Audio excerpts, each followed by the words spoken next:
Otep à tous, bien-aimés frères et sœurs. Monsieur Joseph Kabila, et il se jette dans la soupe chaude. Vous savez que Goma a un problème. Depuis que Kagame et ses hommes ont pris Goma, Kagame et Kabila ont pris Goma, il y a un problème de liquidité. À un moment donné, Kagame, pour régler ce problème, il avait promis investir 500 millions de dollars à Goma pour créer une monnaie, pour ouvrir des banques. Mais la crise économique s'est invitée au Rwanda. Et Kabila n'a plus de marge de manœuvre. Parce que le problème, c'est que beaucoup des pays, comme le Qatar par exemple, ont investi tellement d'argent sur les matières premières qui ne sont pas du Rwanda, mais qui sont de la RDC. Et que aujourd'hui, ils cherchent des moyens pour récupérer. Ils ne vont plus aller investir encore dans une opération qui semble être caduque déjà, parce que si le Congo arrive à signer avec les Américains, qui ne vont plus passer par le Rwanda pour piller les matières premières du Congo, qui vont passer directement par le gouvernement, par Kinshasa, pour prendre les matières premières, piller, s'enrichir tranquillement, eh bien, pour un certain nombre d'investisseurs, comme Kagame, plutôt le Qatar et autres, c'est un problème. Donc, maintenant là, Kabila, plutôt Kagame, doit chercher à payer l'argent qu'il doit. Il faut rembourser cet argent. Alors, on ne peut plus, le Qatar ne va plus laisser Kabila le peu d'argent que eux ils pouvaient prendre pour aller encore investir dans une banque qui probablement va fermer les portes les semaines ou les mois qui suivent. Donc, Kagame est confronté à ce problème-là. Comment faire pour avoir des liquidités? Et l'argent, pour avoir l'argent à Goma, à Bukavu, il faut que ça vienne de Kinshasa. Là encore, Tshisekedi jusque-là tient bon. Et nous saluons cette décision. J'espère que Tshisekedi ne va pas céder à cause du chantage des catholiques, qui sont les catholiques congolais qui sont en fait des criminels en soutane. Et j'espère qu'il va se maintenir pour que cette position reste inchangée.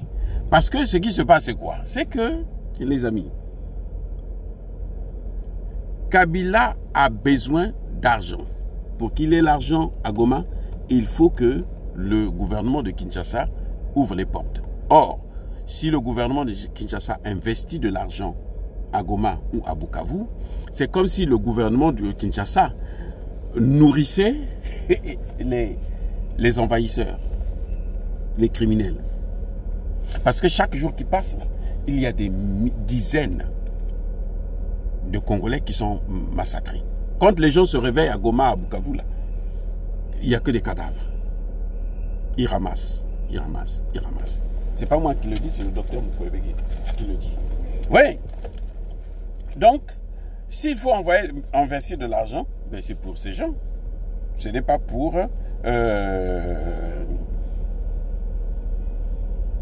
les Congolais. C'est pour Kabila, Kagame et les Rwandais. Kabila, qu'est-ce qu'il a trouvé comme solution? Quand il arrive, il sait qu'il va venir s'installer, il fait venir la banque namibienne. Il s'entend avec le gouvernement namibien, puisqu'il a investi beaucoup d'argent, beaucoup de milliards là-bas. Il dit, bon, maintenant, votre banque, là, probablement c'est sa propre banque qu'il doit amener, qu'il avait ouvert en Namibie, qu'il doit amener maintenant en RDC. Eh bien, là, malheureusement pour lui, cette fois-ci, pour une fois, Ramaphosa s'est opposé. Ramaphosa a appelé le gouvernement le président namibien pour dire que non, vous n'allez pas aller jusqu'à ce niveau. Nous, nous sommes retirés, c'est pour que ces choses-là s'arrêtent. Et vous, vous voulez partir, consolider ces choses-là. Ça peut arriver aussi chez vous. Et donc, Kabila aujourd'hui est coincé. Pire, c'est qu'en fait, quand il demande que ça fait souffrir la population, la population de Goma ou de Bukavu, il n'y a personne qui s'est levé pour dire non, envoyez-nous de l'argent si nous avons faim. Personne. Et c'est ça le problème que Kabila a. C'est qu'en fait, la population ne veut plus de lui. Il peut faire tout ce qu'il veut là. La population ne veut plus de lui. Les Congolais en ont marre. Les Congolais ont eu leur dose de souffrance par Kabila et Kagame. Donc ils en ont marre. Ni Kabila, ni Kagame, personne ne pourra revenir au Congo pour gouverner les Congolais. Les Congolais n'en veulent pas. À Goma, à Bukavu, c'est vrai qu'ils sont soumis à l'occupation, donc ils font avec. Hein. Kabila s'est même arrangé à faire venir certains Rwandais depuis les États-Unis, le Canada et autres, qu'on présente maintenant comme des Congolais pour qu'ils viennent s'installer dans la zone. Mais les amis, vous allez les voir, si Tshisekedi maintient sa position, ils vont eux-mêmes fuir la RDC. Ce que Kabila attendait donc pour les finances, ça ne marche pas. Le deuxième coup qu'il a eu, c'est que, je vous ai dit ça hier, il avait préparé des militaires, 6000 militaires, mais les 6000 militaires ont été massacrés par Kagame. Les plus chanceux, ils ont fui avant de se faire égorger. Donc, ils se retrouvent sans armée. L'armée, le M23, c'est l'armée de Kagame. Et le M23, cette armée-là est sous le contrôle de Bisimwa, un autre Rwandais, qui dit qui lui aussi veut être président. Et il se retrouve dans une situation particulière. Bisimwa dit, nous voulons seulement occuper le Kivu. Kagame dit, moi, je veux repartir prendre le pouvoir à Kinshasa. Donc, avec Bisimwa aussi, ça, Imbwa, Pesimbwa, Imbwa, Kumanga. Donc, Kagame est dans une situation, mais, dans laquelle, à mon avis, il ne va pas pouvoir s'en sortir. Il peut faire tout ce qu'il veut, ben, il est coincé. Il est coincé et il ne pourra pas s'en sortir. Les amis, c'est terrible. Voilà, donc, en quelque sorte, je crois que Kagame est venu se jeter dans la gueule de loup. Il est dans une impasse géopolitique et géostratégique dans laquelle c'est pas sûr qu'il s'en sorte de là vivant ou sans laisser des plumes. Mais alors, de façon sérieuse, il a dit que lui-même il mourra par balle. Ok, peut-être qu'on lui donnera on va l'aider à cela s'il continue à emmerder et à massacrer les Congolais.